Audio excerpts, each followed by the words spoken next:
Finally ডান man, আমি দেখি অনেক এক্সাইটেড, কিন্তু কেন? কারণ আগামী 15 মার্চ মুক্তমঞ্চ নতুন মুখের সন্ধানের প্ল্যাটফর্মে একজন নতুন অভিনয় শিল্পী হিসেবে আমি অডিশন দিতে যাচ্ছি। Wait rewind please.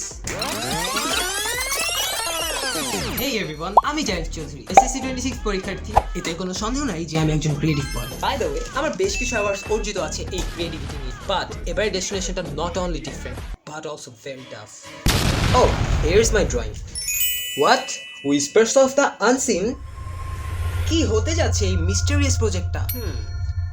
I guess এই প্রজেক্টটা খুবই অ্যাডভেঞ্চারাস, রোমাঞ্চকর and lots of hidden mysteries দিয়ে ভরপুর। সো আমার তো মনে হচ্ছে এটা আমাদের আপকামিং ট্রেন্ডি ম্যাটার হতে যাচ্ছে। সো অ্যাজ এ সিম্পল বয় আমার বেস্ট দিয়ে অডিশন দেওয়ার ট্রাই করবো অ্যান্ড ইনশাআল্লাহ এই প্রজেক্টটা অনেক দূরবর্তী যাবে। Lastly thanks for watching and আপনারা সবাই আমার জন্য দোয়া করবেন। আসসালামু আলাইকুম।